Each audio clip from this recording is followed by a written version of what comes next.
I was 79 the morning I realized my own family had already written me off as a man who couldn't tell left from right.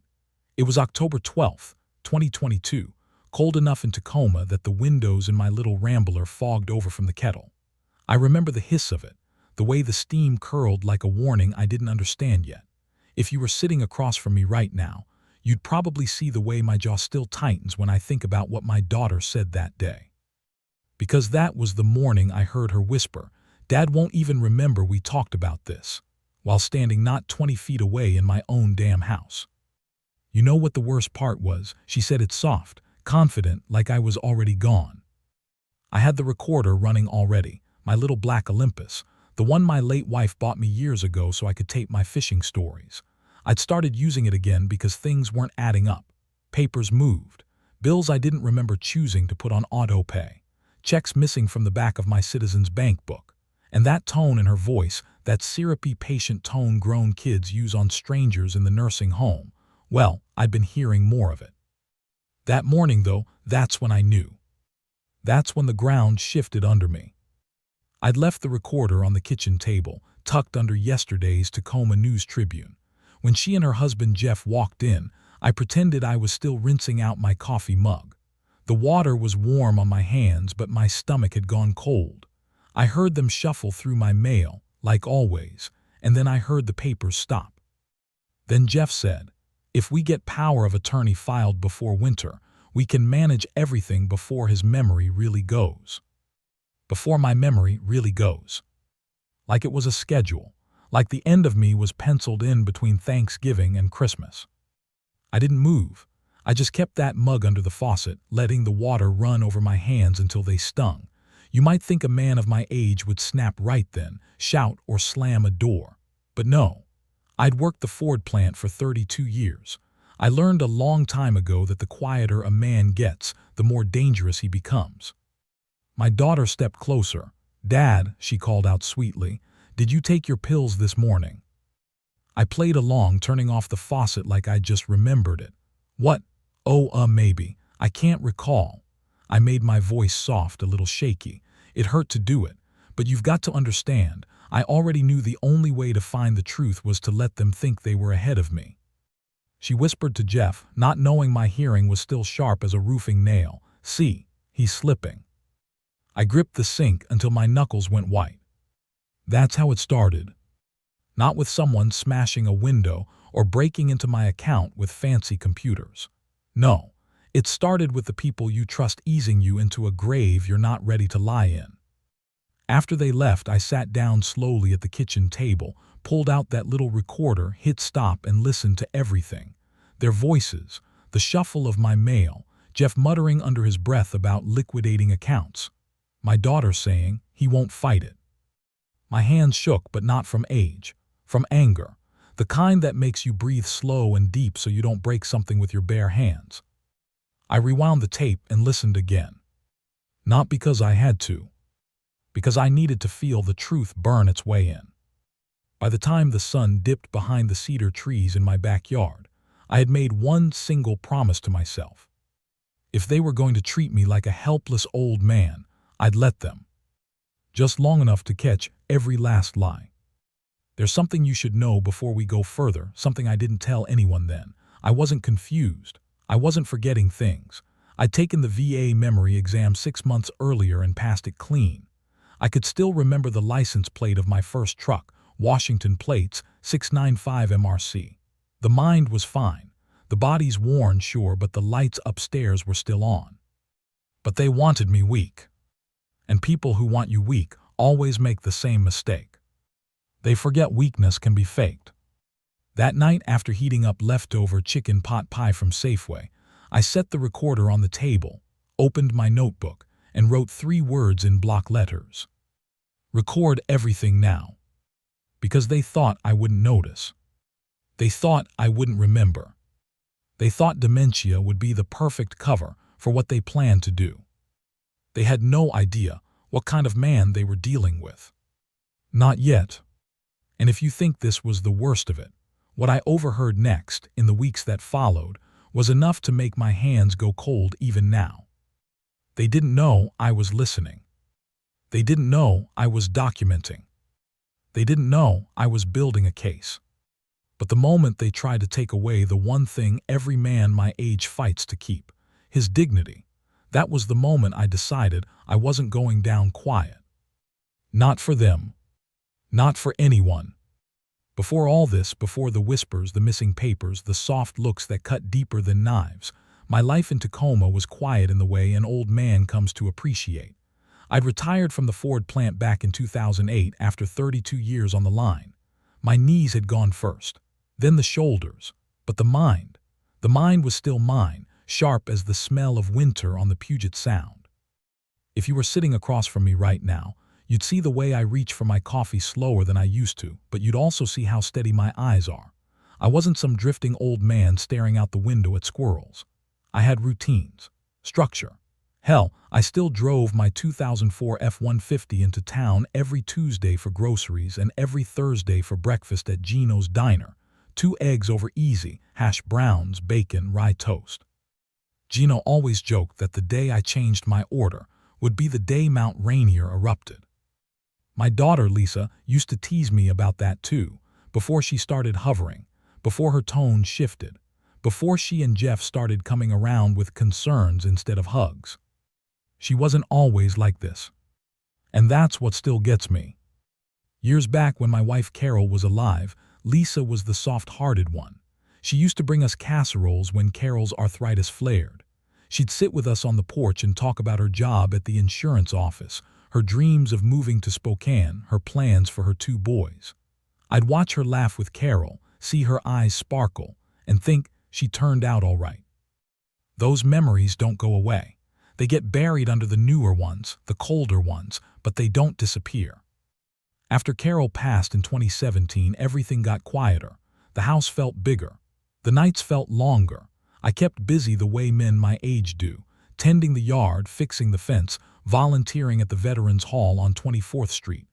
I helped other vets with their forms, VA claims, Social Security renewals, Medicare enrollment. That's the funny thing. I was sharp enough to help half the neighborhood navigate the government, but apparently not sharp enough in their eyes to handle my own damn mail. I didn't want to lean on Lisa much. I knew she had her own life, her own kids, her job. I told myself the distance was normal. Kids grow up. They get busy. You try to give them space. But sometime around 2021, I noticed her showing up more. At first, I thought it was just kindness. She'd swing by after work with leftover lasagna, or she'd say she happened to be in the neighborhood and figured she'd check in. It felt nice, honestly, like the old Lisa was still in there. But you know how a dish starts to smell wrong before it actually spoils? Just a hint, a little off. That's what the first signs were like. One afternoon, I was paying bills at the kitchen table, electric, water, property tax, and Lisa said, "Dad, are you sure you want to keep managing all this? It's a lot for you to keep track of." I remember looking up at her. "I've been paying bills since 1966. I think I can handle it." She laughed, but it wasn't a warm laugh. It was one of those polite smiles you give someone who doesn't get the joke. Then she said, "Well, if you ever feel overwhelmed, Jeff and I can help. We're really good with paperwork." Paperwork. That word hung in the air like humidity. I should have seen it earlier, but back then, I chalked it up to worry. I thought maybe she'd seen too many clients at the insurance office lose track of things. I tried not to take it personally. I didn't know then that Jeff had been asking her about my accounts, or that she'd told him my Social Security check amount, or that they'd discussed options. Long before that morning, I caught them talking in my kitchen. But the first real crack, that came a few months later. She walked in without knocking. I remember that clearly. Carol would have had a fit. She believed in boundaries. It was June, hot enough that I had all the windows open. I just finished mowing the yard and was drinking iced tea, trying to cool off. Lisa came in with her purse pressed tight under her arm. She looked around like she was assessing things. "Dad," she said, "I found a bill in your mailbox. You haven't paid your car insurance in 2 months." 2 months? No, that wasn't right. I asked her to show me. She pulled out a single envelope. The due date wasn't 2 months past. It was 1 week, one. She said, I'm worried you're losing track. I looked at her, sweat still on my forehead, heart beating from the yard work. Lisa, you think I forgot? A single week behind and you think my mind's slipping. She stepped closer and put a hand on my shoulder. Dad, it's okay to need help. And I remember this so clearly. Her tone wasn't sympathetic. It was final, like a verdict. That night, lying in bed with the windows open, listening to the sound of trains in the distance, I asked myself a question that made my chest tighten. What if she's not checking up on me? What if she's checking in on what I'm worth? I didn't want to believe it. What father wants to see his child that way? You start doubting yourself. Maybe I am forgetting things. Maybe I did misplace something. That's the cruelest part. Before they drain your account, they drain your confidence. But the signs kept coming. One day, I found my bank statements already opened before I grabbed the mail. Another time, I noticed my checkbook wasn't in the drawer where I always kept it. She said she cleaned up for me. Cleaned up. I kept things organized. Always had. Then the worst one. She called me by my first name, Frank, instead of Dad. You know what that means? Distance, control, a shift. Still, I tried to see the best in her. Tried to believe she cared. Tried to keep the old memories louder than the new ones. But deep down, something was shifting inside me too. Then came the day she brought a stack of papers from the county clerk's office and laid them on my dining table like she was setting out dinner. Dad, she said gently, these are just in case. You don't need to sign today, but it would help later. Power of attorney. Health directives. Financial management authorization. Just in case. Those 3 words sat in my stomach like stones. I didn't sign, but she didn't stop. And that's when I bought the recorder. Not because I needed help remembering things, but because I needed proof. Proof that the people I loved most were starting to circle me like vultures waiting for a stumble. I wasn't confused. I wasn't slipping. I was waking up. And the moment you wake up in a situation like that, the whole world looks different. The strange thing about getting older is how the world starts treating you like glass long before you're actually fragile. Folks look at your gray hair and your slower walk and assume your mind is fading right along with your joints. But me, I'd survived the Ford line, 2 recessions, burying my wife, and enough Tacoma winters to know when a storm was coming. And by late 2022, the pressure around me was changing, like barometric air thickening before lightning strikes. The first real crack didn't come from something dramatic. It came from something small, almost invisible. But that's how betrayals usually start, isn't it? Not with an explosion, just a quiet, careful rearranging of your life until you start doubting your own damn memory. One afternoon in July, I walked out to get the mail like always. The cedar tree out front shed needles on the walkway and the air smelled faintly of lawn clippings and distant sea salt. Normal. But when I opened the mailbox, the stack felt wrong, too light. Bills were missing. A few envelopes had been opened and taped shut again, sloppily, like someone was rushed or careless. I froze right there on the driveway. A 79-year-old man holding a stack of sliced open envelopes like they were a crime scene. And maybe they were. I marched back inside and called Lisa. She didn't answer. Called again. Voicemail. I left it alone for an hour, telling myself maybe the postman was having a bad day. Maybe the machine at the sorting center chewed up a few envelopes. Just the lies we tell ourselves when the truth feels too sharp to grab. But around 4:30 that afternoon, Lisa showed up unannounced. Dad, she said, stepping in without waiting to be invited. Your door was, oh good, you're up. Up, it was 4:30 in the afternoon. I wasn't bedridden. I wasn't disoriented. I'd been sweeping pine needles off the deck. I met her in the hallway. Did you go through my mail? The way she froze told me everything. Dad, she said softly, I needed to check for overdue notices. You've been missing things lately. I'm just trying to help. Missing things, I repeated. You mean missing because you're taking them? Her face tightened. Don't do this. You're not yourself lately. Not myself. That phrase hit me like a sucker punch. I saw it then. The flicker of impatience behind her eyes, the calculation. The way she positioned herself next to the kitchen counter, like she was ready to catch me if I lost my balance. The way she glanced around for paperwork like she was searching for leverage. You might think I snapped right then, shouted at her to get the hell out of my house.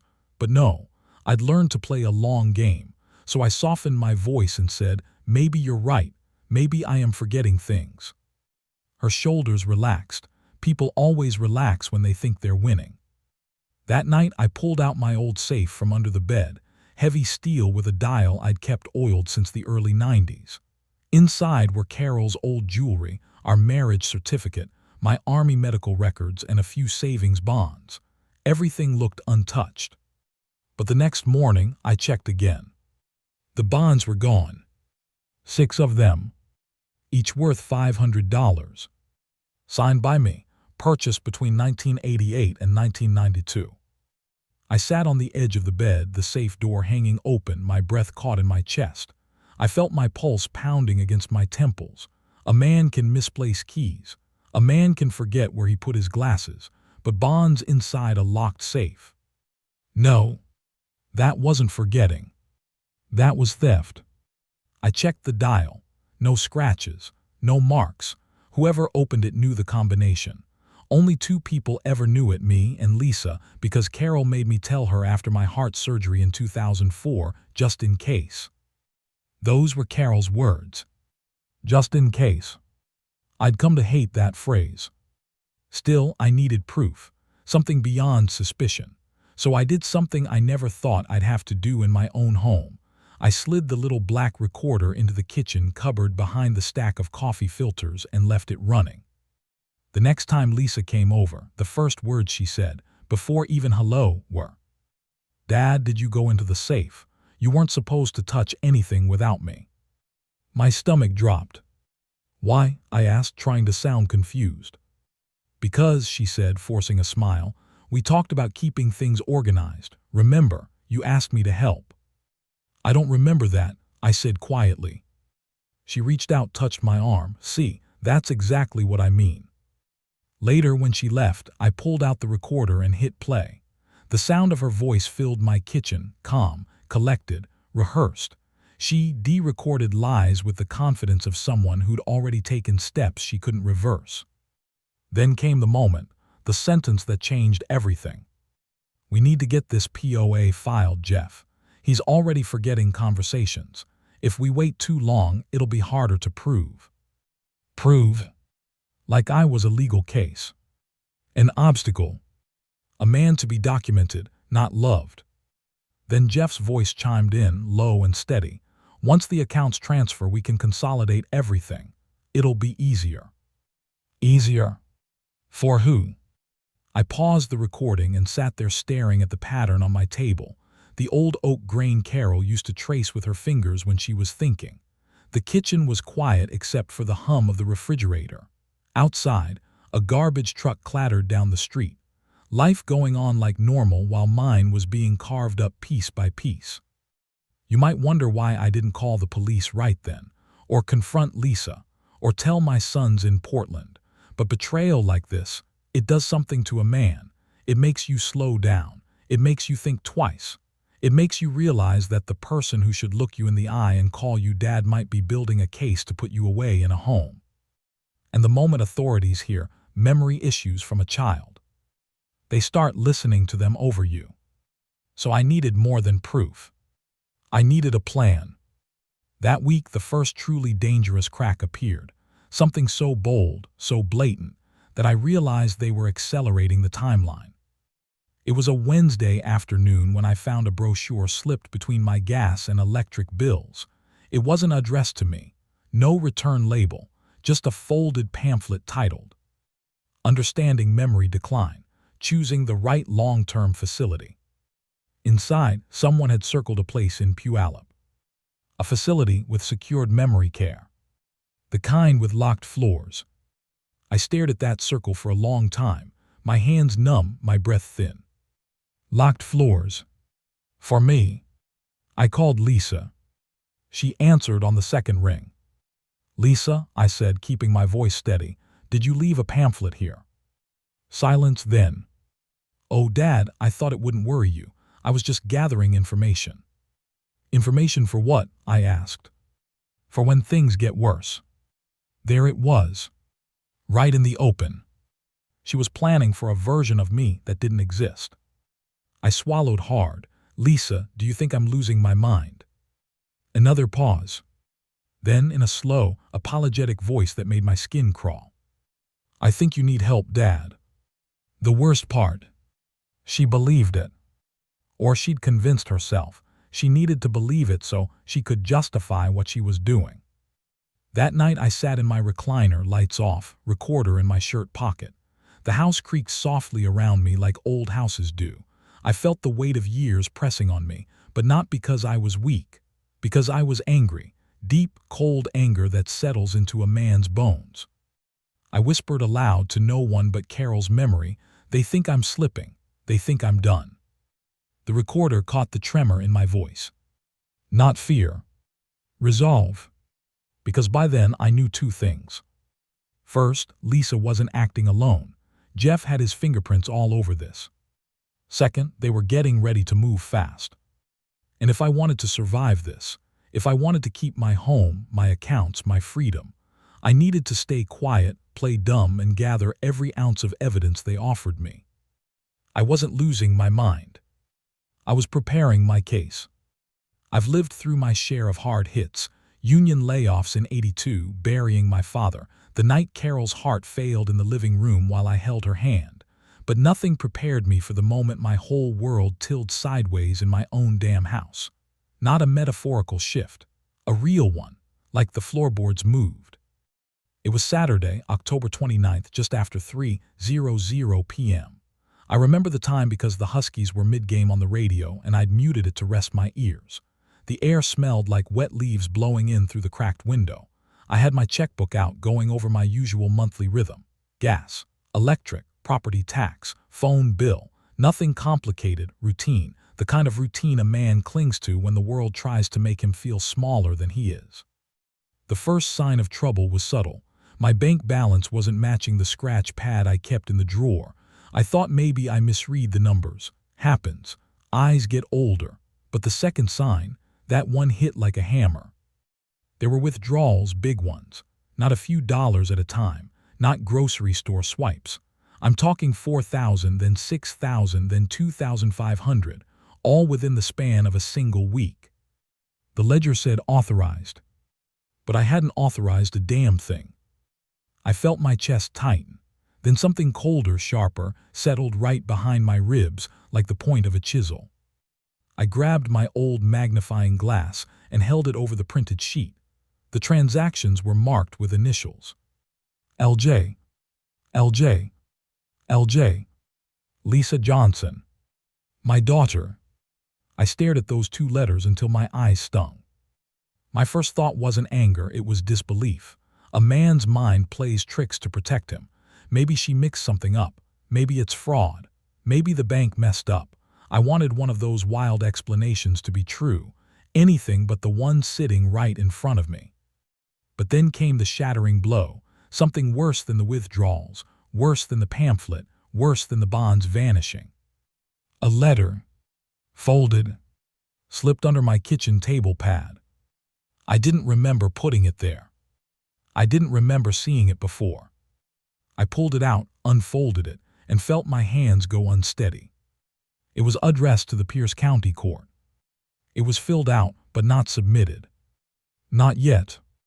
It was a petition declaring me unable to manage personal and financial affairs due to cognitive decline. The signature line was blank, but above it was printed, Petitioner, Lisa Johnson, daughter. I read the next line 3 times.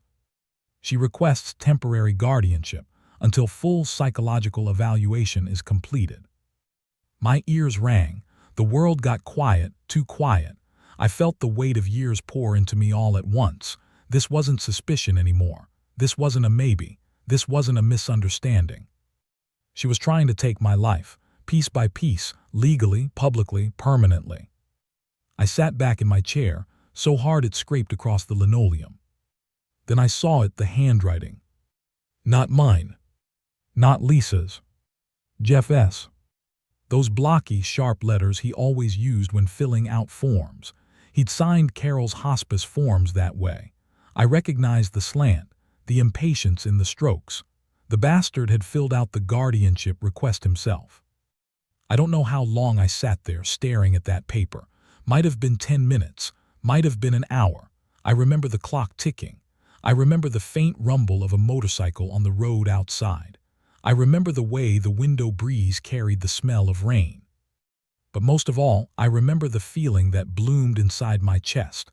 Not rage, not even betrayal, but something deeper. A hollow. A vacuum. The realization that the person I'd carried on my shoulders as a little girl, the one I taught to ride a bike in Wright Park, the one I held through fevers, the one I hugged at her wedding, had been preparing to declare me unfit. Not because I was slipping. Because it was convenient. I whispered, "Carol, if you can hear me, I need you right now." As foolish as it sounds, talking to her steadied me.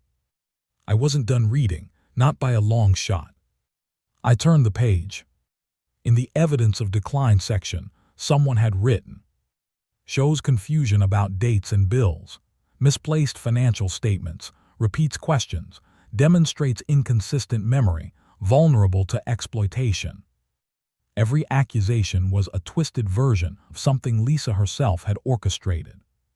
Misplaced bills because she'd taken them. Open statements because she'd already rifled through them. Repeating questions because she'd gaslit me into thinking I'd asked them before. Vulnerable to exploitation because she was the one exploiting me. As I read that line, something in me cracked, not loud, not visible, but I felt it like when an old oak splits right down the middle after decades of standing proud. A quiet breaking. I don't cry often, but that night I did.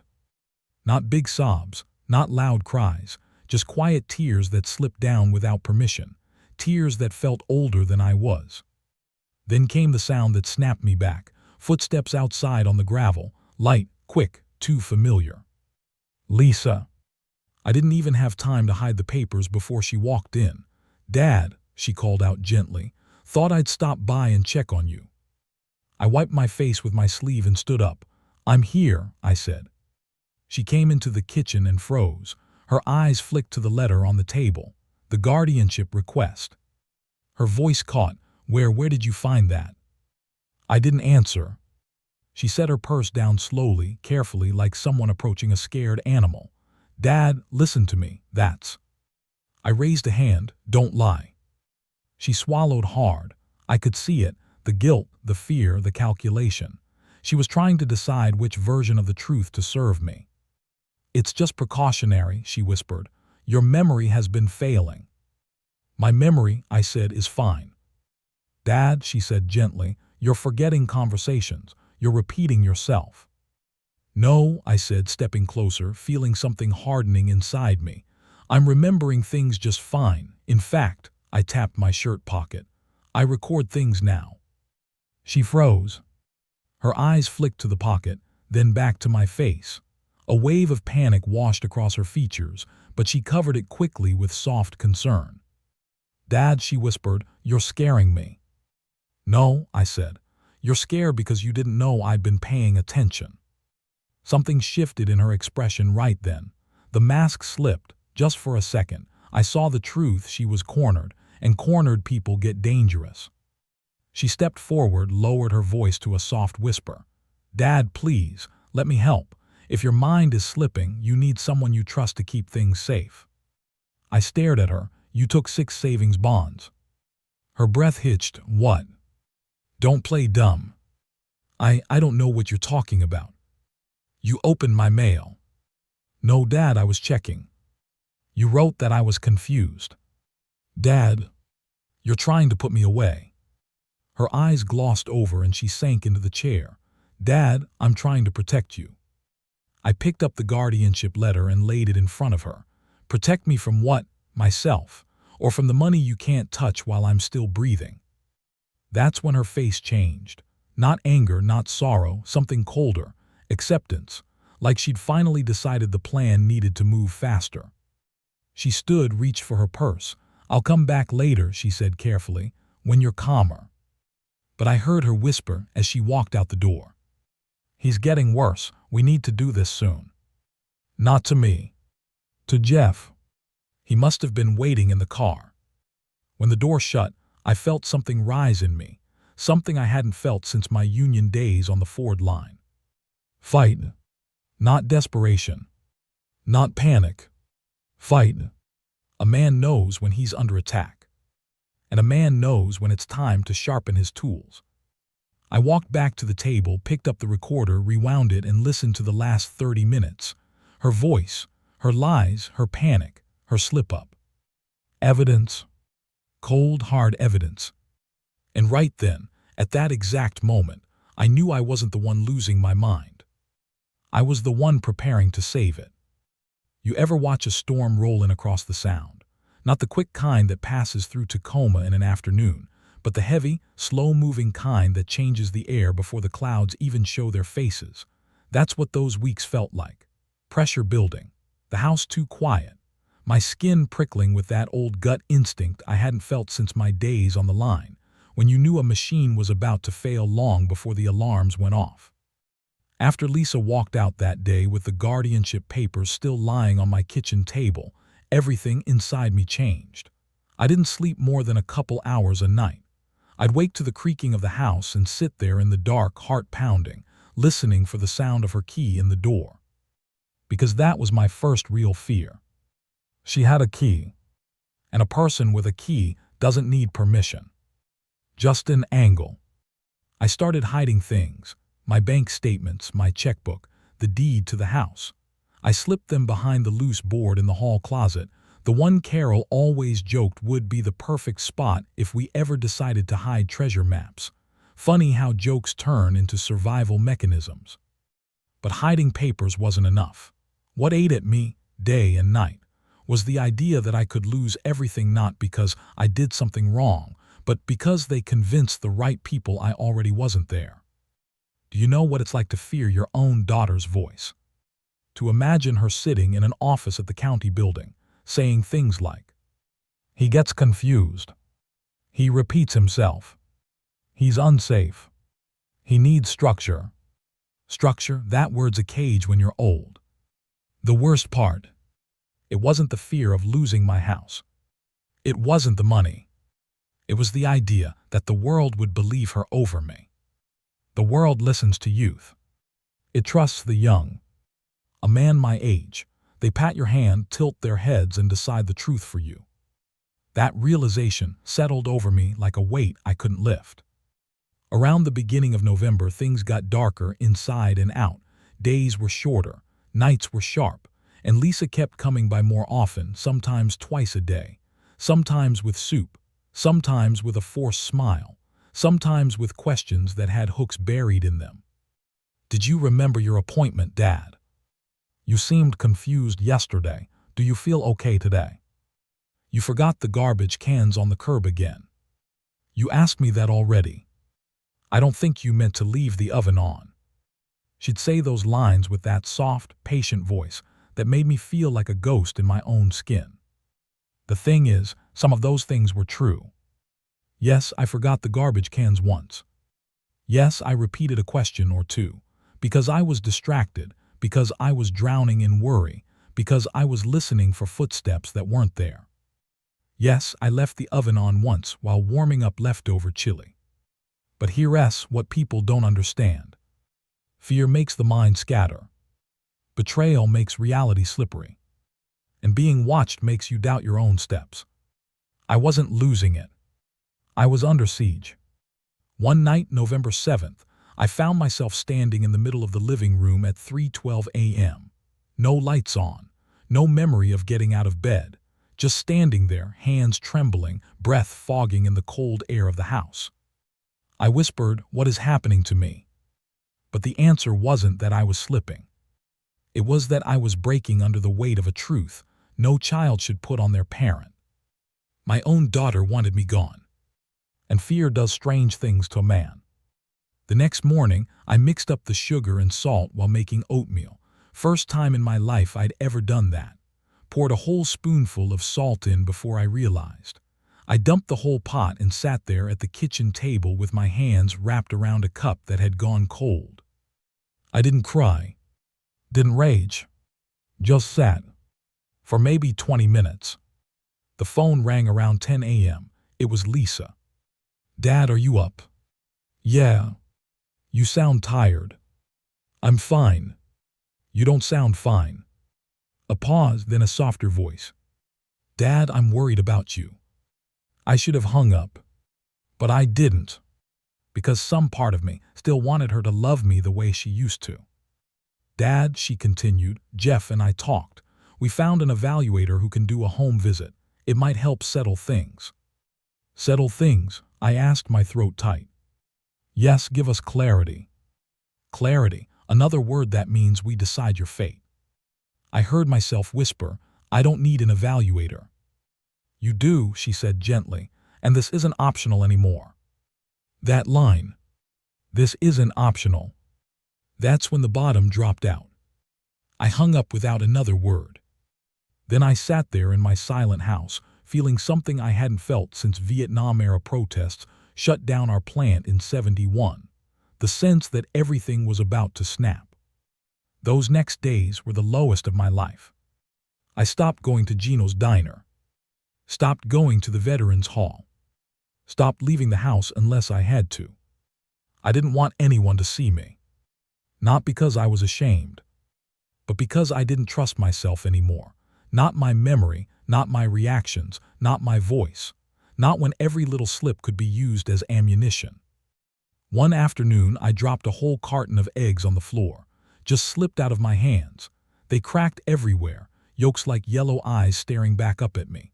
I sank to my knees, hands shaking, and stared at the mess until the cold from the tiles crept into my bones. I didn't think I'm old. I thought they're winning. And that was worse. The recorder became my companion. I kept it on, even when I slept in the recliner, even when I walked from room to room checking the locks twice. Carol's voice used to fill this house. Now all I had was the click of the recorder starting and stopping. But here's the thing. Descent isn't just falling. It's the moment before a man decides he's had enough.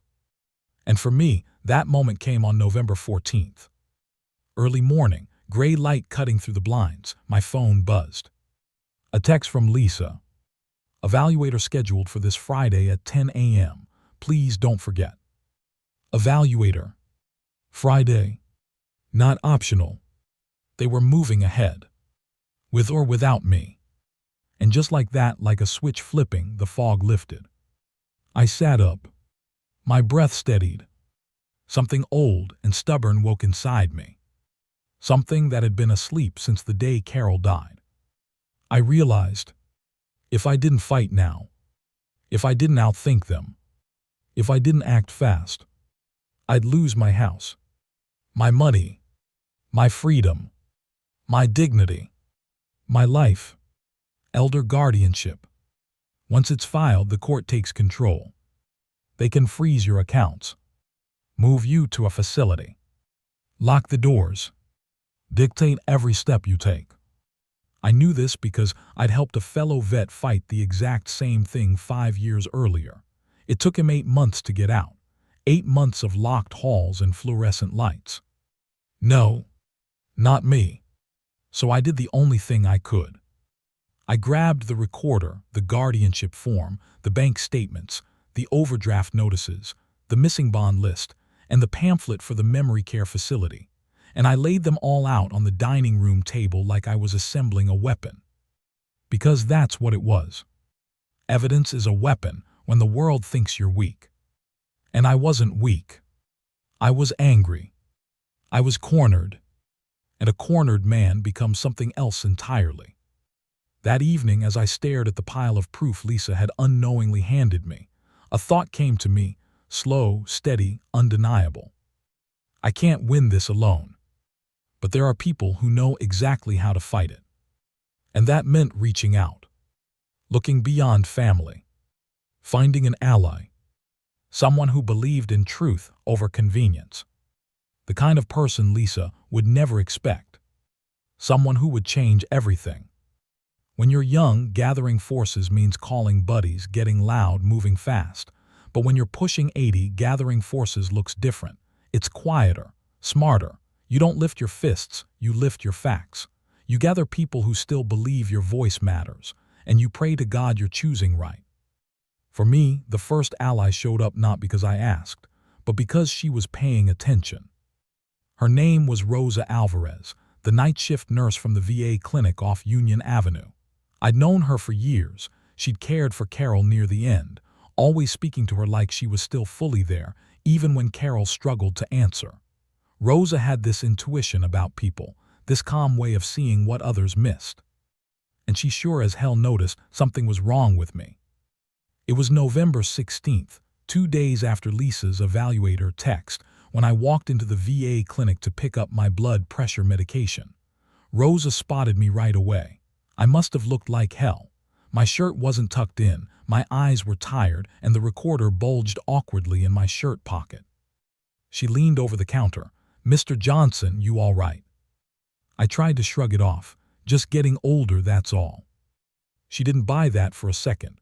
"You're 79, not 99. What's going on?" I hesitated. A man doesn't jump into this kind of confession, not when it involves your own blood. But something in her voice made the truth slip out before I could stuff it back down. "My daughter's trying to put me under guardianship," I said. Rosa's eyes widened, not dramatically, just enough to show she understood the weight of those words. She lowered her voice. "Is there a reason?" "There's a reason," I said carefully, "but it's not the one she's claiming." She motioned me toward the chairs. "Sit," she said. "Explain." And so I did. Not everything, not the bonds, not the money yet, but I told her about the evaluations, the mail, the confusing questions, the concern, the whispering. Rosa listened the way nurses do, quietly, absorbing every detail. When I finished, she sat back and let out a slow breath. "You're not confused," she said. "You're scared." "That obvious?" "To someone who's seen men in your shoes," she paused. "You're being handled." The word hit me square in the chest. Handled?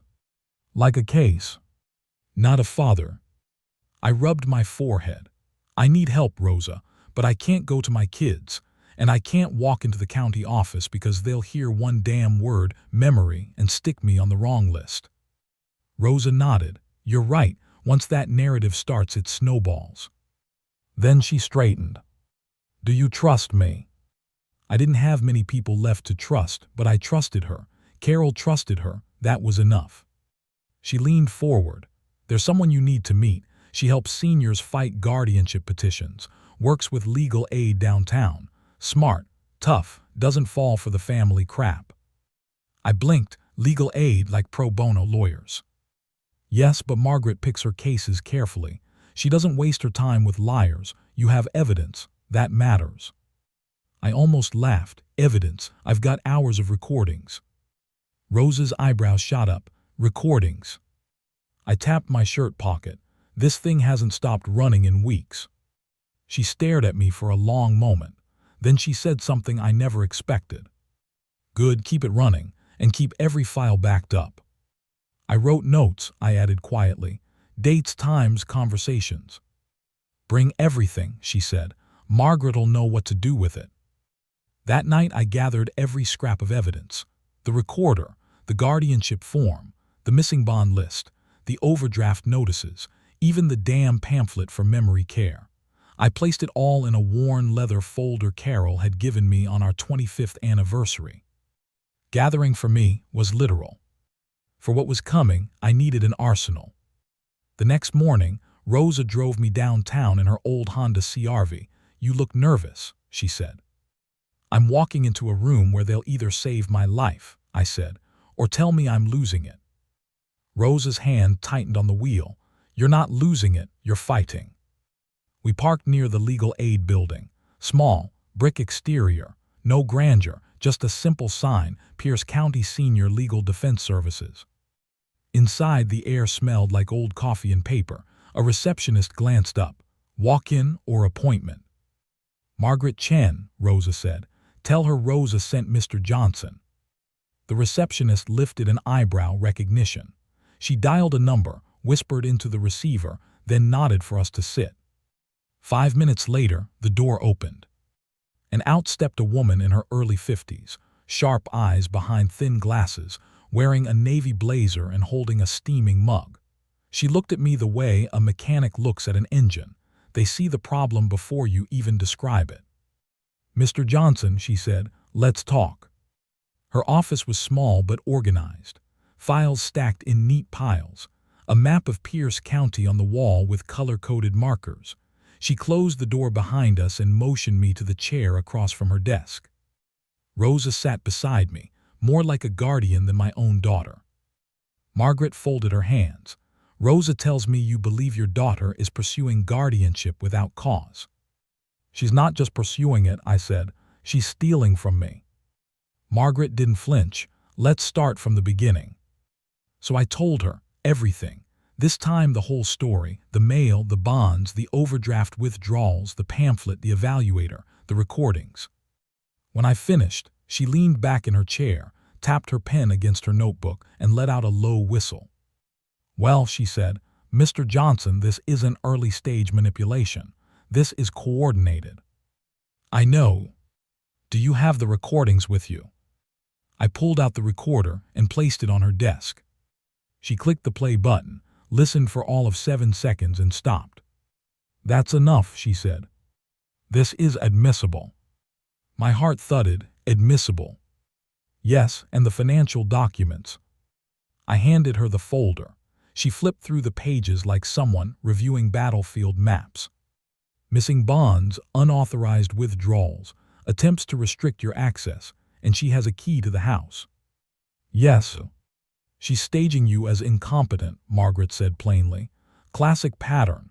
They heighten stress until you make mistakes they can document."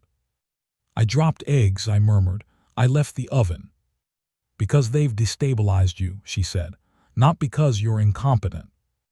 I swallowed hard. I've been waiting weeks to hear someone, anyone, say those words. Margaret set the folder down deliberately. "Mr. Johnson, you need a counterpetition." "A what?" "A legal filing that asserts your competence and challenges any guardianship attempt. It puts you on offense, not defense." I stared at her. "Can I win?" She locked eyes with me. "Do you want the honest version?" "Yes. You're old and courts tend to trust middle-aged children, but with the evidence you have," she gestured to the folder, "yes, you can win." My voice caught. "What do I do next?" "You follow my lead," she said.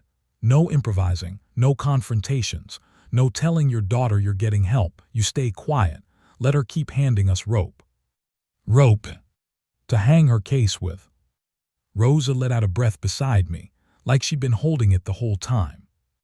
Margaret continued, "We'll file the counterpetition tomorrow, but first I need one more thing from you." "What's that?" "A witness, someone impartial, someone who can testify to your mental clarity." I blinked. "Who?" She smiled at Rosa. And that's when I realized my gathering wasn't just papers and proof. It was people. "I'll do it," Rosa said. Margaret nodded. "Good, then let's start." For the first time in months I felt it, that spark of hope lighting inside my chest. Small, flickering, but real. I wasn't alone anymore. I wasn't drifting. I wasn't losing my mind. I was building a case. And Lisa, God help her, had no idea what was coming. When people talk about the calm before the storm, they usually mean that quiet, gentle kind of calm, the sort you notice on a lake before the wind starts to pick up. But the calm I felt in the days after meeting Margaret wasn't gentle. It was tight, controlled, like the moment a man pulls back a bowstring and holds it steady, waiting for the right second to release. Because now I had a plan. And more importantly, I had a path. All I had to do was make it to Friday, the day Lisa's evaluator was supposed to show up at my house. Margaret wanted that appointment to happen. She said it was crucial. "Let her think she's ahead," she told me. "The more confident she feels, the more mistakes she'll make." So I did something I never imagined doing at nearly 80 years old. I pretended to be weak on purpose. Not incompetent, just softer around the edges, forgetful in harmless ways, letting Lisa think she was tightening the noose when really I was handing her rope. Rosa came by 2 nights in a row to help me prep, not because she needed to, but because she didn't trust me being alone in that house with the anxiety eating at me. "You need rest," she said, wiping down my kitchen counter like she owned the place. "Margaret can fight like hell, but you need a clear head." "You can't clear a head like mine," I grumbled. "It's full of 50 years of Ford fumes and union politics." She laughed, that deep, warm laugh nurses get after seeing too much and still choosing kindness anyway. "You've got more clarity than half the men 20 years younger." "You're being generous." "You're being dramatic," she shot back. "Drink your tea." I did chamomile. I hated chamomile. But I drank every drop because Rosa said it would calm me, and at that point I'd have chewed pine needles if she claimed they'd lower stress. We reviewed everything. My folder, the recordings, my notes, the timeline, the withdrawals, the missing bonds. Every piece laid out on the dining table, turning my home into a war room. Then came the hardest part of the setup. Margaret told me I needed to act baseline normal during the evaluator's visit, but not more than that. If I acted too sharp, Lisa would sense something was off. If I acted too hazy, it would feed her case. "Show who you are," Margaret said. "Frank, you're not a confused man, you're a stressed one. Let that show its truth, use it." That night I sat on the edge of my bed, holding my recorder, staring at the blinking red light. I'd started talking into it like it was a friend. "I'm tired, Carol," I whispered. "Tired of being scared of my own kid." The recorder caught every word. I wasn't sure why I said it. Maybe because I knew it might be the only time that day I spoke honestly. By Thursday afternoon, everything was in motion. Margaret had already filed the counterpetition. Lisa had no idea, and she told me exactly what would happen next. At the evaluator's visit, don't volunteer extra information. Don't explain your daughter. Don't give opinions about finances. Just answer questions plainly. They're trained to look for inconsistencies. Do not engage in emotional conversations. And whatever you do, don't mention me or legal aid. "What if Lisa's there?" I asked. "She will be. She needs to witness decline to claim decline." That sentence hit me deep. "She's going to watch me like I'm a sick animal," I said quietly. "You let her watch," Margaret replied, "and you let her think she's winning." So that was the setup. A quiet battlefield where the enemy doesn't even know they're being hunted. Friday morning, the stage is set. The evaluator was scheduled for 10 a.m. Lisa texted me at 8:12 a.m. "Dad, I'm coming early. Please don't forget we have someone visiting today." Please don't forget. The kind of phrase that pricks at a man's pride. I cleaned the kitchen, straightened the living room, laid out a notepad and pen to look organized, but not too organized. Margaret said the goal wasn't to impress, it was to appear stable. I was microwaving oatmeal when I heard the gravel crunch under tires. Lisa's SUV. My stomach tightened. She walked in with that same soft smile she'd used for the past month, the one that wasn't for me, but for the version of me she was building in her head. "Dad," she said, shrugging off her coat, "how are you feeling today?" "All right," I said, "bit tired." Good, Margaret had said that was safe. Lisa stepped around the house like she was taking inventory. She opened the fridge like she needed proof I was eating. She straightened the magazines on the coffee table. She eyed my medication tray. Each movement a judgment. Each glance a quiet accusation. "I made you coffee," she said, pouring a cup without asking how I take it. She added 2 spoonfuls of sugar. "I haven't taken sugar in my coffee since 1998. But I drank it anyway." "What time's the evaluator?" I asked. Her smile widened. 10, don't stress, just answer naturally." "Naturally." "Right." At 9:56 a.m., another car pulled up, a silver Toyota with county plates. A woman stepped out, mid-40s, clipboard, calm eyes. She looked like the kind of person who'd seen every shade of family disaster. She knocked twice. Lisa opened the door before I could stand. "Hi, I'm Lisa," she said brightly. "Thank you so much for coming." The evaluator shook her hand. "I'm Ms. Harper, and you must be the father." "Yes, ma'am," I said. "I'm Frank." We sat at the dining table.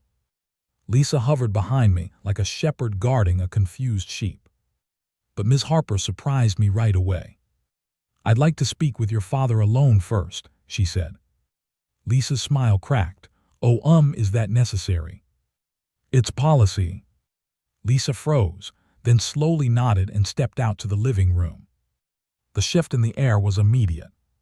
Ms. Harper sat forward. "Mr. Johnson, do you know why I'm here?" "Yes," I said. "My daughter thinks I'm losing my memory." "Are you?" "No," I said plainly. "I'm stressed, but my mind works fine." She watched me closely. "Can you tell me your birthday?" "February 2nd, 1943. "And what day is it today?" "Friday, November 18th. "And the year?" "2022. She nodded slowly. "Do you handle your own bills?" "Yes, always have." "Do you know your address?" I recited it. "Current president." I answered. Piece by piece, she worked through her evaluation while my heart hammered against my ribs. But the strangest thing happened. The more I spoke, the calmer I felt. Because I did know things. My mind was clear. I wasn't slipping. I was sharpened by fear and betrayal and preparation. Ms. Harper closed her folder gently. "Mr. Johnson," she said, lowering her voice, "I don't see signs of cognitive impairment." My throat tightened. "Are you sure?" "Yes," she said. "You're coherent, aware, and consistent." I felt something break open inside me, relief so sudden it hurt. But before I could say anything else, she added quietly, "Your daughter seems intense. Is everything safe here?" My eyes flicked toward the doorway, where Lisa sat pretending not to listen. I spoke carefully. "I need help, but not the kind she thinks." Ms. Harper held my gaze. "We'll talk more later." Then she called Lisa back in. And over the next 10 minutes, that woman watched Ms. Harper with the eager eyes of someone waiting for a test result. She already thinks she passed. But Ms. Harper's tone stayed cool, professional, unreadable. When she finally stood to leave, Lisa walked her out, hovering, asking questions. "Did he seem off? Did he repeat himself? Did you notice?" Their voices were quiet, but not quiet enough. Ms. Harper's answer cut through the morning air. "I'll include my findings in the report. You'll receive a copy." Lisa's smile faltered, just a hair. Just enough for me to notice. Then the evaluator drove off, and the house went silent. Lisa turned to me, her face strangely pale. "Dad," she said softly, "I hope you did your best." "I did," I said. "I always do." She stared at me a long moment, like she was trying to read something behind my eyes. Then she whispered, "I'll come by tomorrow." And she left. I waited until her SUV disappeared around the corner before I finally exhaled. Slow, steady, years heavier than the breath before. Then I walked to the drawer, pulled out the recorder, clicked the file list, and whispered. It worked. Because the setup was complete. The stage was built. The evidence was mounting. And the next move. That was going to be mine. The day the truth finally blew open didn't arrive with fireworks or shouts. It came quiet, the way a bad storm creeps in over Commencement Bay. No warning, no drama, just a shift in the air so sharp it makes an old man straighten his back and hold his breath. It was Tuesday, November 22nd.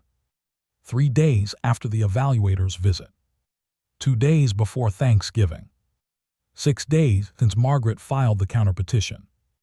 And less than 24 hours before everything I'd been holding together finally snapped.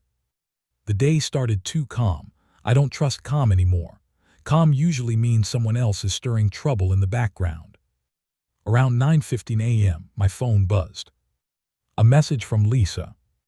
"Dad, I'm coming by at noon. We need to talk." No punctuation, no soft tone, just a statement heavy enough to make my stomach tighten.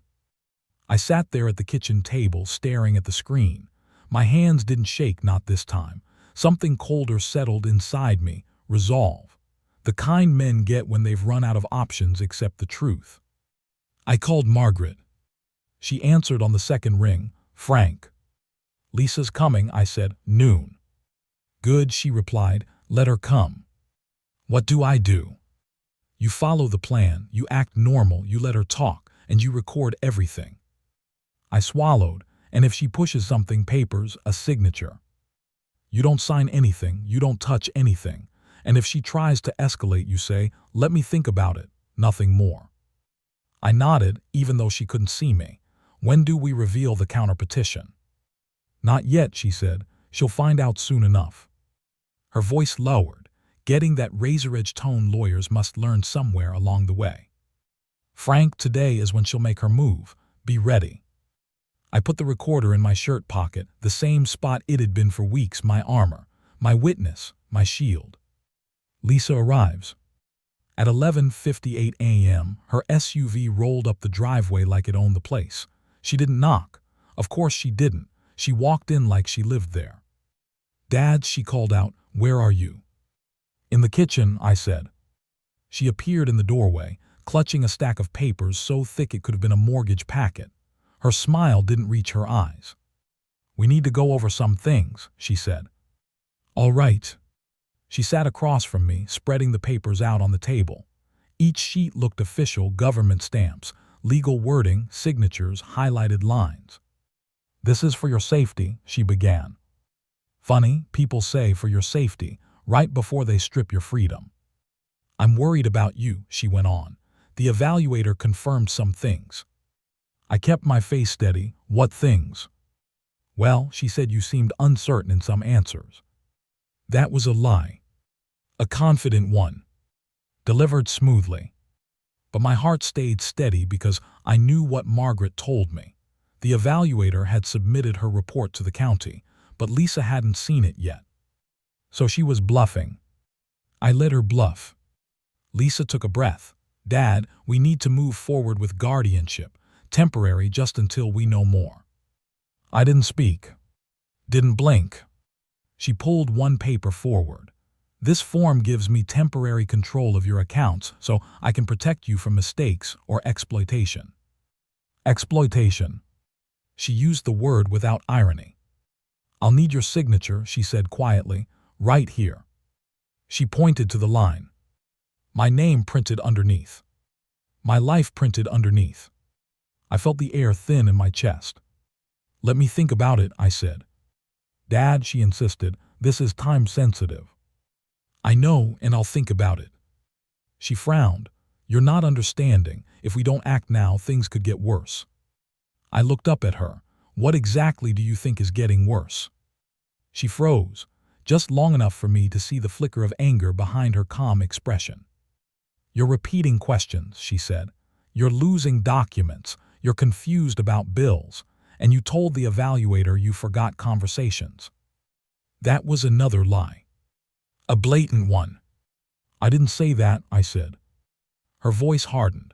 Dad, if you keep denying this, the court will have no choice but to assume you're in complete decline.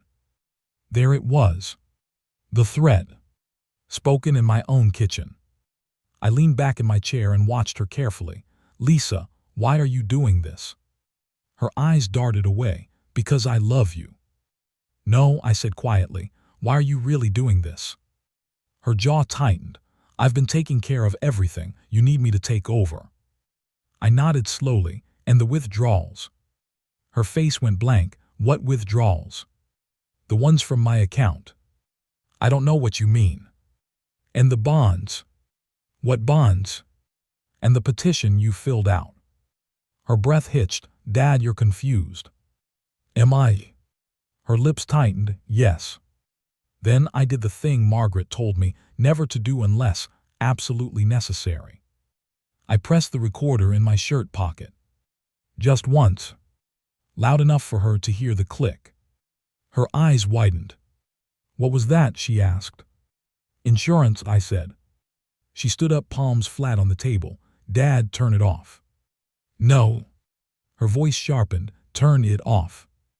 I don't think I will. She exhaled, long and shaky. I'm trying to help you. You're trying to replace me. You're being paranoid. And you're being reckless. Then I said the one thing she didn't expect. An evaluator doesn't decide guardianship. She blinked. What? And neither do you. Dad. A judge does. Her face drained of color. What are you talking about? I held her gaze. There's a hearing scheduled and I'll be there. Her mouth parted. A hearing I didn't schedule. No, I said, you didn't. Because you see, Lisa thought she was leading the dance. But Margaret. She'd already flipped the music. Lisa swallowed hard. Dad, what did you do? Before I could answer, a car door slammed outside. Lisa turned toward the window. Is that Jeff? But it was Jeff. No. It was someone she never expected. I stood slowly, my knees stiff but steady. You should sit down. Why? She whispered. Because the next knock on the door wasn't a family visit. It was the beginning of her unraveling. The knock on the door wasn't loud. It wasn't forceful. It wasn't anything like the sound you hear in movies right before someone gets arrested. No, this knock was polite, professional. The kind of knock that makes a guilty person's stomach drop because it means someone with authority is standing on the other side. Lisa went pale. Dad, who is that? You'll see, I said. Another knock, 3 taps, measured. I started toward the door, slow and deliberate. My knees hurt. Hell, everything hurt, but I stood tall anyway. This was the first moment in weeks I felt taller than my daughter again. When I opened the door, Margaret Chen stood on my porch with a leather briefcase in one hand and a clipboard in the other. She wasn't smiling. She wasn't warm. She looked like a woman walking into a courtroom, not a house. Lisa froze in the kitchen doorway. Mr. Johnson, Margaret said, I'm here. Good timing, I replied. We were just talking. Lisa blinked. Who are you? Margaret stepped inside, closing the door behind her. I'm Mr. Johnson's attorney. Lisa looked like she'd been slapped. You're what? Margaret nodded once. Attorney, legal counsel, representative in current and pending cases regarding guardianship and financial interference. The blood drained from Lisa's face, so fast I thought she might faint. This isn't Dad, what is this? She stammered. I stepped forward, leveling my gaze at her. This is me fighting back. Margaret takes control. Margaret moved past me and set her briefcase on the dining table, right in the middle of the papers Lisa had tried to get me to sign. She flipped open the brass latches with a quiet, sharp click that seemed to echo through the whole house. Ms. Johnson, she said calmly, I understand you have been attempting to secure temporary guardianship over your father. Lisa swallowed. Yes, but only because he's been confused. Margaret raised a hand. An evaluator's report must be submitted before the court even considers a petition. Lisa nodded quickly. Yes, she already filed it. No, Margaret replied, her voice cutting clean through the room. She didn't. Silence. Then something broke in Lisa's expression, a flicker of panic. What do you mean? I've spoken with Ms. Harper, Margaret said, sliding a manila folder across the table. She submitted her report early this morning. Would you like to know what it says? Lisa shook her head. No, this isn't right. It states, Margaret continued, opening the folder, that Mr. Johnson exhibits full cognitive competence. No impairment, no memory disorder, no confusion beyond what would be expected under stress. Lisa's breath hitched like someone pulled a cord tight around her ribs. That's not possible, she whispered. He's been forgetting he's been. Margaret slid another paper forward. Furthermore, Ms. Harper noted concerning behavior from you during the evaluation, overbearing influence, attempting to interrupt, attempting to answer on his behalf. Lisa's face twisted. She misunderstood. No, Margaret said evenly, she didn't. The evidence hits the table. Margaret motioned to me, Frank. I knew what she needed. I pulled the recorder from my pocket, placed it on the table and pressed play. The sound filled the room, Lisa's voice clear as day. We need to get this filed before winter. He won't remember we talked about this. Then Jeff's voice. Once the accounts transfer, we can consolidate everything. Then Lisa again, that patronizing tone. Dad turned the recorder off. Lisa lunged forward, reaching for the device. Stop that, you can't record me without. Margaret's hand snapped out, catching Lisa's wrist midair. Touch that recorder, she said quietly, and I'll call the sheriff for evidence tampering. Lisa froze. Her chest rose and fell in sharp, shallow breaths. Ms. Johnson, Margaret continued, you have opened your father's mail, removed funds from his accounts, attempted to isolate him, and pressured him to sign legal documents under false pretenses, all while presenting yourself as his caretaker. That's not true, Lisa whispered, voice cracking. Margaret opened another folder, this one thicker. These, she said, laying out each paper like a dealer laying cards in a winning hand, are bank statements showing unauthorized withdrawals, bonds missing from the safe, your handwriting on guardianship forms, your emails to your husband discussing financial control. Lisa's knees buckled. She dropped into a chair, breathing hard. I don't understand, she whispered. I was helping him. No, I said quietly, you were helping yourself. Lisa breaks. For the first time in weeks, Lisa didn't reach for excuses. She didn't blame stress. She didn't claim I was confused. She didn't try to angle for control.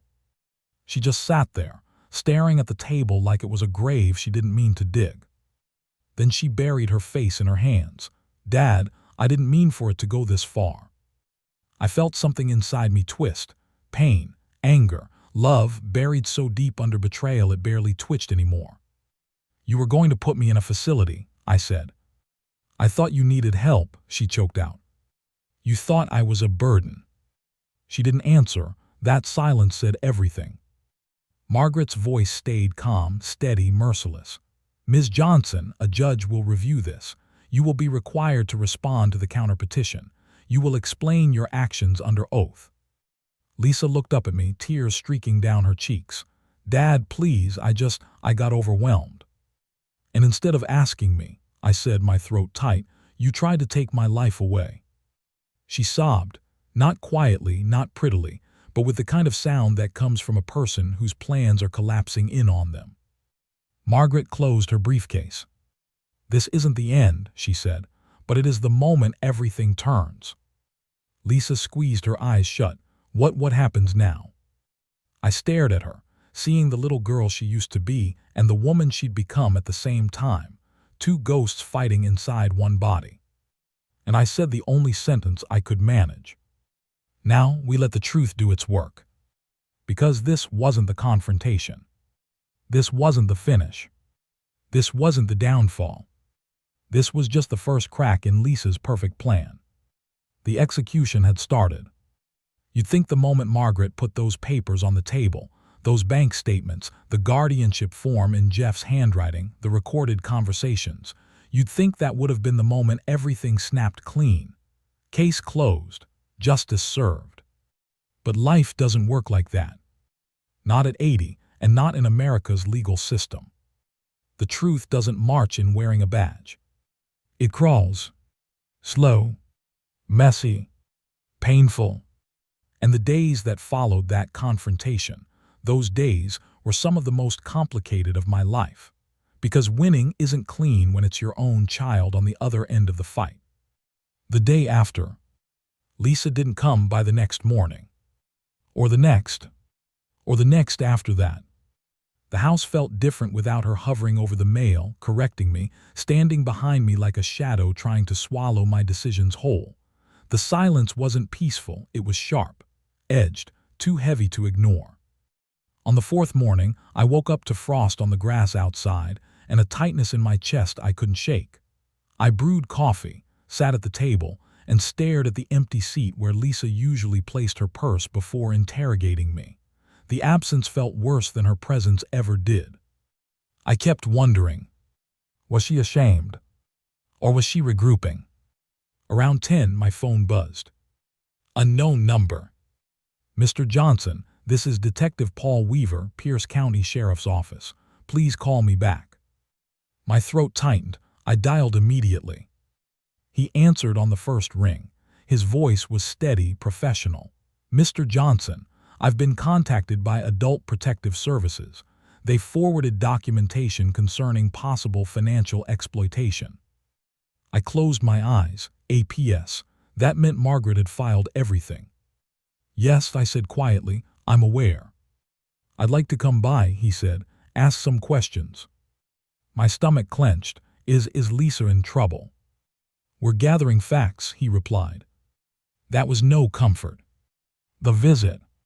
Detective Weaver arrived an hour later, mid-50s, square shoulders, eyes that took in everything without judgment.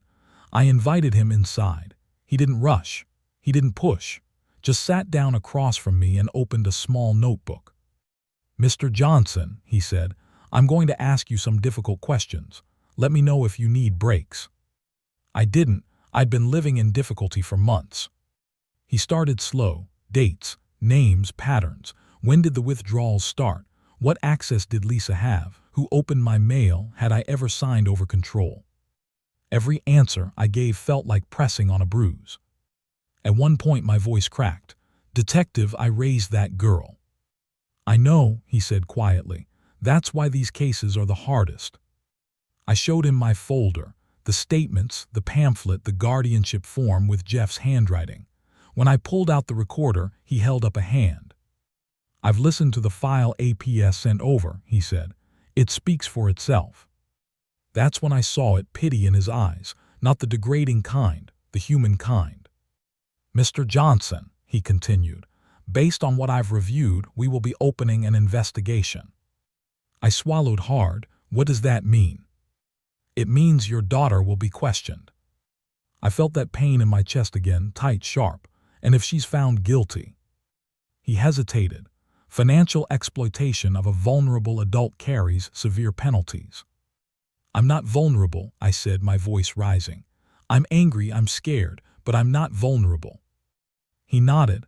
"I believe you, but the law uses that word to describe situations where someone abuses trust or authority, not your mental capacity." I sank back in my chair. Vulnerable. The word stung more than it should. Before he left, he said, "You're doing the right thing, Mr. Johnson." I didn't answer. I wasn't sure it felt like the right thing. Lisa's downfall begins. That evening my phone rang. "Lisa." I didn't pick up, but she left a voicemail. "Dad, Detective Weaver came to my work today. Dad, please call me. This is getting out of control. I didn't steal from you. I didn't mean, Dad, please, I'm begging you, call me." Her voice cracked halfway through. That crack went right down the center of my chest. I sat there at the kitchen table, the house dark except for the lamp, listening to that message on repeat. I wasn't sure whether I wanted to pick up the phone or smash it. Margaret's warning. The next morning, Margaret called. "Frank, APS has fast-tracked the investigation. The judge has received the evaluator's report and our counterpetition. A hearing date is being set." I rubbed my forehead. "Lisa's scared." "She should be," Margaret said, not unkindly, just firmly. "She's still my daughter." "And you're still a man with rights," she replied. Rights she tried to erase. I didn't have an answer for that. "Frank," she said softer, "you're going to feel guilt. That's normal.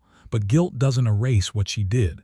It doesn't put the money back. It doesn't restore trust. And it doesn't stop her from trying again if we don't follow this through." I closed my eyes. "What happens next?" "The court will likely order a temporary freeze on your accounts," she said. "Prevent further harm." That word again, harm. Harm from my own child. "And Lisa will be notified formally," she added, "by mail and by phone." My stomach twisted. "She'll hate me." Margaret paused. "Frank, she didn't worry about whether you'd hate her." I didn't say it out loud, but it burned in me. "Yeah, but she's my daughter. I'm supposed to be stronger than her. I'm supposed to protect her, not destroy her life in court." The breaking point. That night around 9 p.m., the phone rang again. "Lisa." Against my better judgment, I answered. Her voice was small, fragile. "Dad." "Yes." "I'm so sorry," she whispered. I didn't respond. I couldn't trust that voice anymore. Dad, I messed up. Jeff convinced me this was the best way. He said we had to protect the family finances. He said. I cut her off. Where is Jeff? She hesitated. In the garage. He won't come inside. Coward.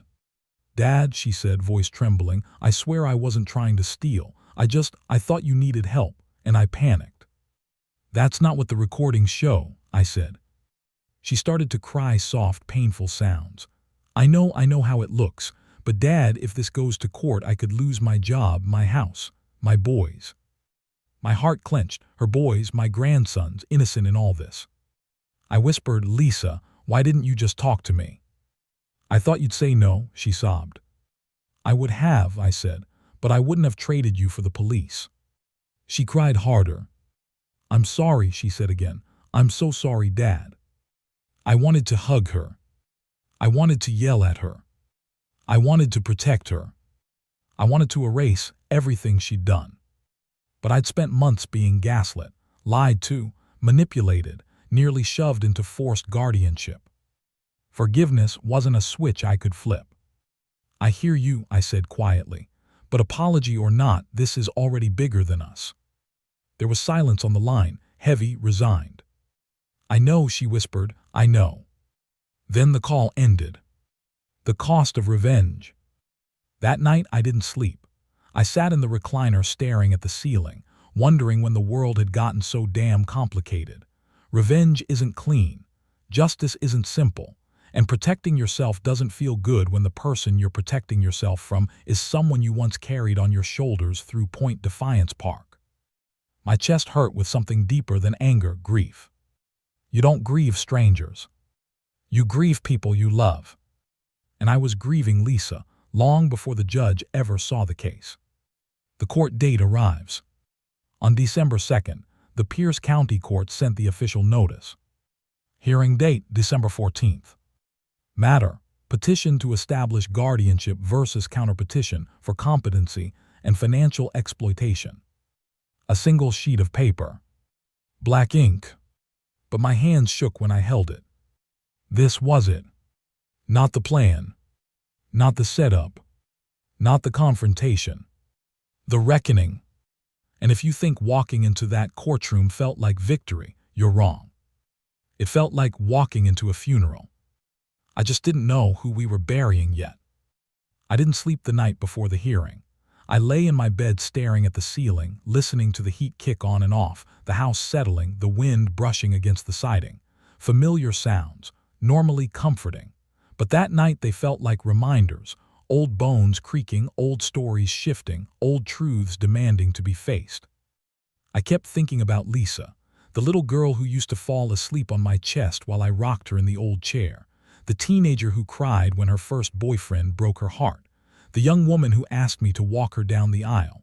My daughter, my blood, and the same person who had nearly stripped me of the right to decide my own life. It's a strange thing, facing someone you love in a courtroom. Feels like stepping into a cold river. You know you have to cross, but you also know the chill is going to bite straight through your bones. The morning of December 14th was gray and damp. The kind of Washington day where the sky sits low and heavy, like it's thinking hard about raining. Rosa picked me up at 8:30 sharp. She insisted on driving, said her nerves couldn't handle thinking I'd show up alone. You ready? She asked as we pulled onto Pacific Avenue. No, I said, but I'm going. She nodded, that's enough. We parked in the county garage and walked toward the courthouse, my hand gripping the rail the whole way. Margaret met us at the entrance, a navy trench coat, hair tightly pulled back, papers tucked under her arm like weapons. Frank, she said, you tell the truth, nothing more, nothing less. Let me handle the rest. Inside, the courtroom smelled like polished wood and old carpet. A bailiff motioned me to sit at the table beside Margaret. Rosa sat behind us. I could hear her breathing, slow, steady, grounding. Lisa entered a few minutes later. She looked smaller, shoulders rounded, eyes red. She wasn't wearing makeup. Jeff didn't come with her. I don't know if she was ashamed or if he just didn't have the spine to sit beside her. She wouldn't look at me when she sat down across the aisle. The judge, a woman with sharp eyes and a calm face, called the room to order. Petition for guardianship of Mr. Frank Johnson, she said. Counterpetition for competency and investigation of financial exploitation. Let's proceed. My heart hammered in my chest. Lisa was asked to speak first. She stood up, her voice trembled. Your Honor, I filed the petition because I genuinely thought my father was declining. He seemed confused. He repeated himself. He misplaced things. Margaret rose. Objection. Statements not supported by evaluator's report. Sustained, the judge said. Lisa swallowed. I thought I was doing the right thing. Did you review your father's accounts without permission? The judge asked. Lisa froze. Yes. Did you open his mail? Yes. Did you fill out guardianship documentation without his knowledge? Her voice cracked. Yes. The courtroom went still. Margaret rose again. Your Honor, we have audio recordings, bank statements, and a written timeline documenting the petitioner's actions. The judge nodded. We'll review them. The audio played first, hearing Lisa's voice echo through that silent room. He won't remember we talked about this. We need to get this filed before winter. Turn the recorder off. Was like listening to a ghost. Not the daughter I raised. The daughter who had turned into someone else. I didn't look at her while it played. I don't think I could have handled what I'd see on her face. Then the evaluator's report was read aloud. Competent, aware, consistent, no cognitive impairment. Concerns noted regarding daughter's behavior during examination. Margaret's voice was calm, precise. Your Honor, this is a clear case of attempted financial control under the guise of caregiving. The judge turned to me. Mr. Johnson, would you like to make a statement? I stood slowly, gripping the table for support. My knees shook, but my voice didn't. Your Honor, I said, I'm not confused. I'm not lost. I'm not the man my daughter thought she could make me out to be. My throat tightened. I forced myself to keep going. But I am old, and when you're old, people think they can move you around like furniture. They think you won't notice things going missing. They think you'll stay quiet. They think you'll give up. I paused, staring down at my hands. Hands that had built cars, changed diapers, held my wife's trembling fingers as she took her last breath. My daughter is still my daughter, I said softly. I love her. I always will.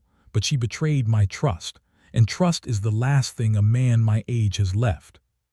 When I sat down, my legs felt like they were made of sandbags. Rosa touched my shoulder. Margaret gave a single approving nod. The judge reviewed the documents slowly, carefully. Then she set them aside. In my judgment, she said, Mr. Johnson is fully competent to manage his affairs. The petition for guardianship is denied. I let out a breath I didn't know I'd been holding. But the judge wasn't finished. Furthermore, due to evidence of financial exploitation, this court is referring the matter to Adult Protective Services and the Sheriff's Department for continued investigation. Lisa let out a soft, broken sound, half gasp, half sob. Jeff still didn't show. The judge continued, Ms. Johnson, you are ordered to relinquish all keys, access credentials, and financial materials belonging to your father. Lisa covered her face with her hands, shoulders shaking. Court adjourned. The gavel fell. Just like that, it was over. And just like that, nothing was simple anymore. Aftermath. Outside the courthouse, the air felt colder, sharper, like the world around me was new again, but not gentler. Lisa stood by the curb, holding her purse against her chest like a shield. She looked at me for the first time since the hearing. Dad, she whispered, eyes wet, voice cracking. I'm so sorry. I believed she meant it. But meaning it doesn't undo the damage. I didn't go to her. I didn't hug her. I didn't yell at her either. I just said the truth. I know you're sorry, Lisa, but sorry doesn't give me back what I almost lost. She nodded, swallowing back a sob. I understand. Rosa stood beside me, steady as ever. Let's get you home, she said softly. And that was the last moment I saw my daughter for a long time. She didn't come for Christmas, didn't call on New Year's. I sent the boys their gifts anyway. You don't stop loving your child. But love changes when it's been stepped on. Where I am now. It's been months since the hearing. My accounts are locked down tight. Margaret helped me restructure everything. New passwords, new locks, new boundaries. I still sit at my kitchen table in the mornings, coffee in hand. I still drive to Gino's on Thursdays. The world kept turning, even though mine cracked in half for a while. People ask me if I regret fighting back. If I regret taking my own daughter to court. Sometimes, late at night, I feel the weight of it all pressing on my chest. The grief, the loneliness, the lingering ache of betrayal. But regret? No. Because the truth is simple. If I hadn't fought, I wouldn't be sitting here telling you this story. I'd be in a memory care facility right now, staring at locked doors, wondering how I got there. I didn't win because I was strong. I won because I refused to disappear. And that's the thing nobody tells you about getting old. It's not dying you fear. It's being erased while you're still breathing. I wasn't ready to be erased. Not yet. Not by anyone. Especially not by someone I love. And that's the real resolution. Not a victory. Not revenge. Just this.